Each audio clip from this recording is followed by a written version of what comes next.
Well, good morning. Welcome back to the Broadcast Retirement Network.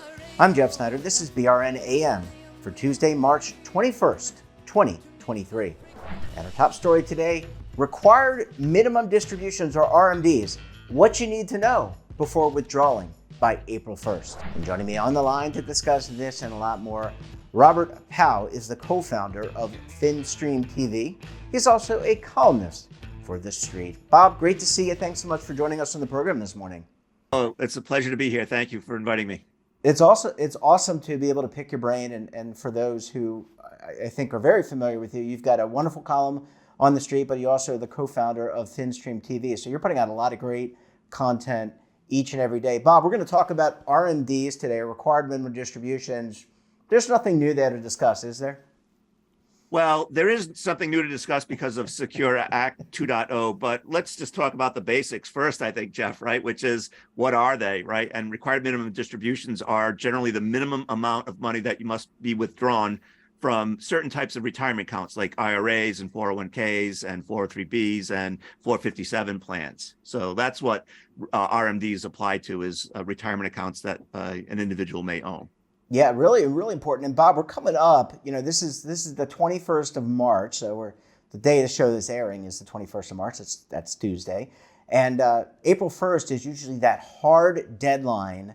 I remember it as a record keeper and a financial professional. That's the hard deadline. You need to make sure you get your withdrawals, take your withdrawals out of your plan or out of your IRA. Bob, what's the age that you need to do this by? Because it's changed over the years. Well, it's changed. It was 70 and a half, and then it moved to 72. And that was generally for people who reached the age of 72 after December 31st, 2019. And if you had reached age 70 and a half prior to January 1st of 2020, you had to take your RMD starting at age 70 and a half. By the way, Jeff, that April 1 date is for your first RMD. So the year in which you first become eligible or required to take RMDs, you can either take it by December 31st, or in the first year of your RMD, take it up through April 1. After that, it's December 31st. And if you miss that deadline, there's a severe penalty of 50% of the amount that you should have withdrawn is the penalty amount, in addition to the amount that you should take.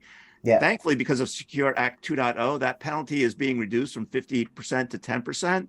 And so and that's starting this year. That's one of the 100 provisions that were in the Secure Act 2.0 that at least makes it more favorable. Now, one thing about that 50% penalty, I'm told that very few people actually ever paid that penalty because they were able to argue that this or that happened, and that was the reason why they missed their RMD.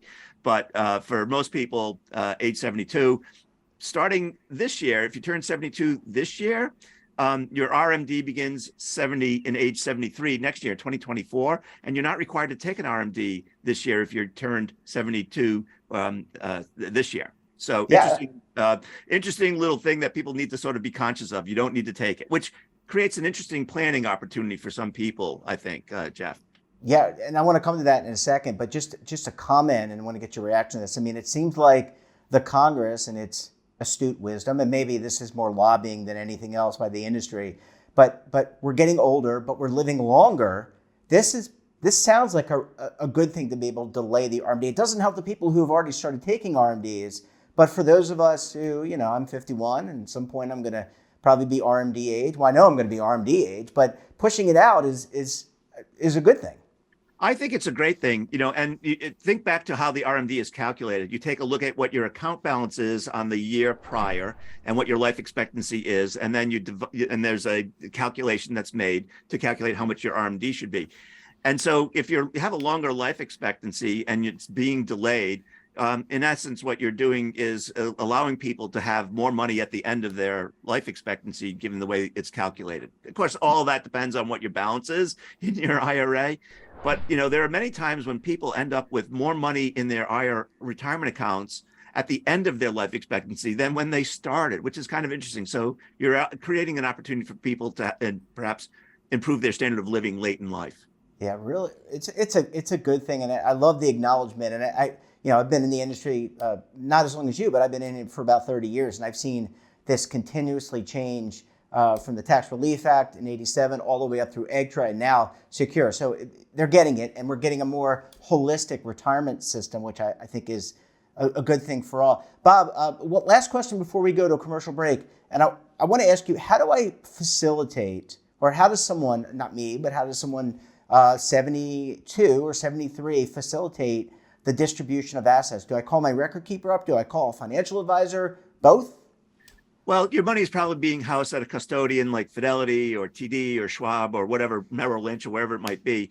And oftentimes what people have is their RMD set on automatic to be released certain date, November or so. Generally, I would recommend that, but also work with an advisor to make sure that's the right RMD. Generally, it won't be wrong. And I would generally make sure that if you don't have it set up on automatic, don't wait till mid-December to take your RMD, because that's when these custodians are overwhelmed with requests for RMDs. And there's a possibility that the RMD could be sent after December 31st. So I would say, my personal preference would be to set it up on automatic with your custodian. Yeah, and you can actually take periodic withdrawals, right, Bob? And it can count towards your RMD. So if you were beginning to take money out of a retirement plan or an IRA, all of that could count towards your RMD, I think, if I'm not mistaken. Yeah, so that's a great point, because many people are trying to create a paycheck in retirement. So what you could do is to set up your RMD so it's being distributed monthly or quarterly or annually. But if what you want to do is to have income throughout the year, I'd say quarterly or monthly would be a good thing to do. Yeah, Bob, as I said, I got to take a very quick break. When we come back, we'll talk about some of the planning opportunities. We're going to pick Bob's brain. It's always a pleasure to do that, by the way. You're going to want to stay tuned right here on BRN AM.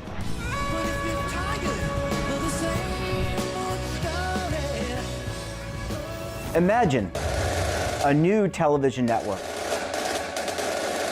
that will make you richer, healthier, and in control of your financial future.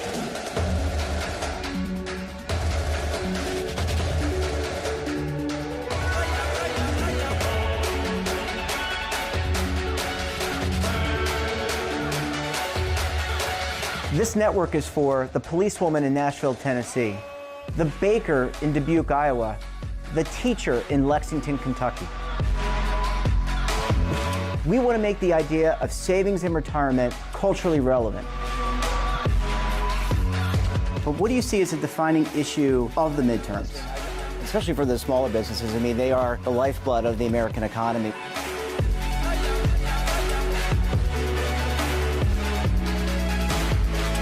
Featuring exclusive interviews, current affairs, and docuseries. 33 years old, you retired early. The philosophy is money only matters if it helps you live a life that you love. But you got to start thinking about retirement as soon as you get in.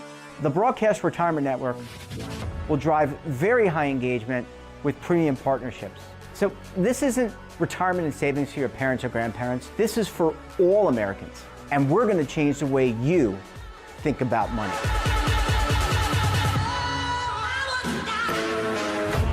Welcome to the next frontier of retirement and savings. This is BRN, the Broadcast Retirement Network.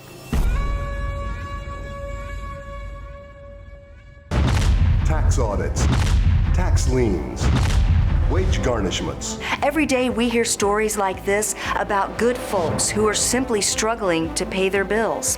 Each of them are living a frightening IRS tax nightmare, and they are afraid it will destroy their lives. I'm a divorced single mom, and my ex-husband left me and the kids with a lot of unpaid bills, including unpaid taxes. I was really starting to show my stress on my kids because the IRS had sent me a letter demanding a huge payment from me. I couldn't afford it. So then the IRS was threatening to garnish my wages. I'm already living paycheck to paycheck. That would have put me over the edge financially. It truly seemed hopeless, but then a friend at work told her to call the tax relief line. The people at the tax relief line, they told me about something called innocent spouse relief. They worked it out so that all of the taxes from my ex are not my problem. I don't know how that works, and I don't care. All I care about is that I don't owe the IRS a dime, and they are not going to take my paycheck. Even if it seems hopeless, you should call the number on your screen right now. There is absolutely no cost for the call or the consultation. You are under no obligation. If you are worried that the IRS could garnish your wages, seize your assets, even take your home, call us right now. The Tax Relief Line is here to help you. Now you have a knowledgeable, professional team of tax experts that are ready to negotiate with the IRS and fight for you to save you money. The Tax Relief Line's professionals have successfully negotiated thousands of cases, reducing and sometimes even eliminating the tax debt for their clients. It's very easy to get started. Simply call the number on your screen right now. You don't have to live in fear anymore. The call and the consultation are free. Well, Bob, thanks as always for sticking with us. Really appreciate you hanging around for segment number 2 this morning. Oh, it's my pleasure, Jeff. So, Bob, you had mentioned towards the end of segment 1 that there are some real financial planning opportunities. And I wonder if we could unpack that a little bit. What did you mean by that? And what do we need to be thinking about as we're reaching RMD age and talking to a financial advisor? Yeah, so I think there's a couple things. There's a retirement planning opportunity zone. If you haven't started taking your RMDs, by the way, create ordinary income for you, and in some cases may bump you up into a higher marginal tax bracket. If you haven't started taking RMDs and you don't have necessarily what people refer to as tax diversification in terms of retirement accounts, you might consider starting to do some Roth IRA conversions with some partial or full amounts of your traditional IRA, so that obviously you are paying taxes on that amount. But what you're doing is at least creating a Roth IRA where distributions are not required, and any distributions that are taken aren't taxed at a later date. So Roth IRA conversions are one thing to consider. For those who are taking RMDs or who are charitably inclined, you might be able to take advantage of something called the qualified charitable distribution, in which case a portion of your RMD could be donated to a qualified charity. And that amount doesn't necessarily count toward your ordinary income, which in that case becomes non-taxable, so to speak. So in effect, is what happens. So those are two planning opportunities: Roth conversions and QCDs. The other is, I'll mention, it's available to some people who are continuing to work and who qualify. A lot of people I talk to say they don't need their RMD for living expenses. What do I do with this money that I have to take out? Well, if you happen to still be working and you meet the qualifications, you could technically reinvest that money into a Roth IRA if you qualify, or into a traditional IRA, or if you're self-employed, perhaps into a SEP IRA or a solo 401k. And that would at least create a tax deduction for you in some cases if it's used for an IRA or a SEP or a solo 401k, not necessarily for a Roth IRA, let's say. But those are opportunities for people who are taking RMDs and are still working. The other thing I'll mention too is, if you are still working and you're not a 5% owner, you're not obliged to take the RMD. And so for many people who are older than the RMD required age, and you're still working for a company and contributing to a 401k, no RMD required, Jeff. So that's a good thing for some. Yeah, I would like that, and because it means no tax hit. Bob, where does Social Security factor into this? Because many people at age 73 probably have begun claiming Social Security and Medicare. How does that all factor in? Because I would think, I'm going to ask, is Social Security considered ordinary income as well? And would that be part of the calculation? Yeah, it's a big part of the calculation. So for many people who are past FRA, who are taking Social Security, a portion of that money, up to 85% of that money, could be taxed. And when you hit RMD age, now you're adding additional ordinary income to your 1040 form. And for many people, that might bump you up into what's called the income-related monthly adjustment amount, which means that you may end up paying higher Medicare Part B and Part D premiums. So you want to be careful. That's one reason why people do Roth conversions, is to reduce the amount of money that they have to take from their traditional retirement accounts, which creates ordinary income and bumps you up into a bracket. The interesting thing about IRMA is it's a year-over-year charge. It's not a forever charge. So there might be ways to mitigate that expense. Like I said before, with QCDs, for instance, is one way to perhaps reduce your taxable income with respect to bumping up into the Medicare Part B. I should mention too that the IRMA charges only affect about 5% of Americans who are taking who are Medicare beneficiaries. So it's not a heck of a lot of people, but it is painful for those people for those who are subject to it. Bob, last question, and listen to you talk about the financial aspects of this, the tax aspects of this. If I were looking for a professional, because it sounds like it's almost like a choose your own adventure. And if you're not, I'm a layperson, I've got a lot of retirement experience, but I'm not a tax guy.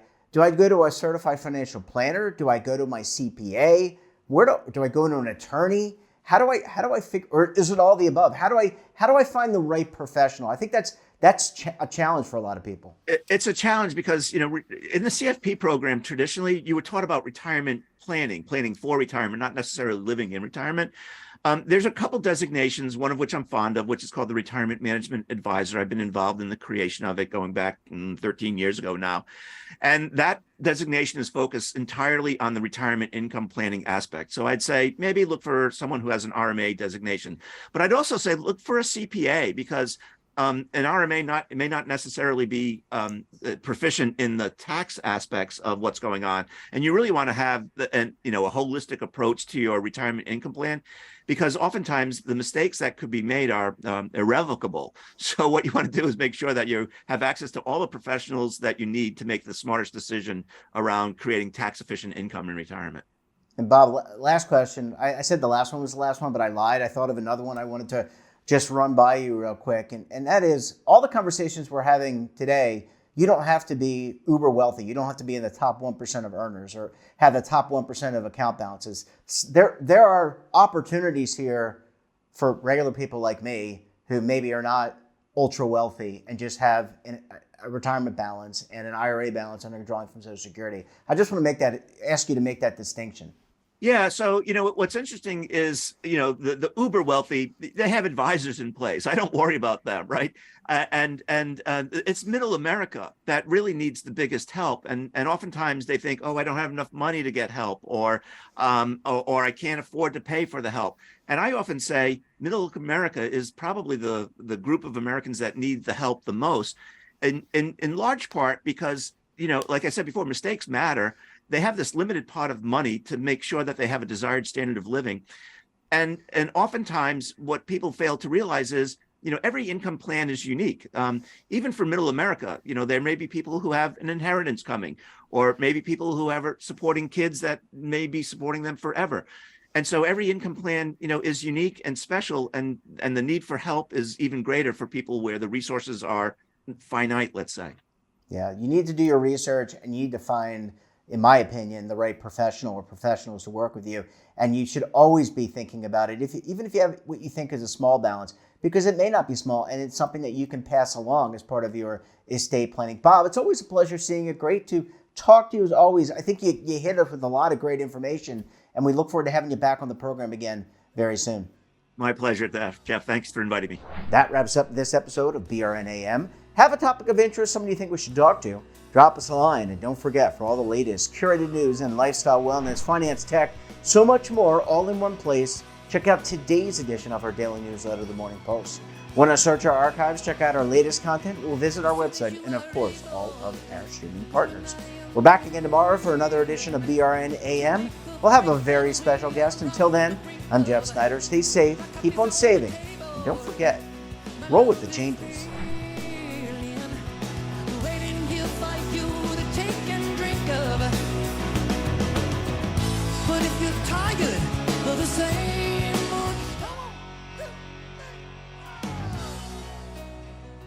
Now is your opportunity to co-create content around any topic on the first lifestyle and wellness network. Reach a global audience through our platform and co-own exclusive branded content. All of our programs are available on demand and also as audio-only podcasts, so you can take us on the go. Broadcast Retirement Network, available anytime, anywhere, and on any device.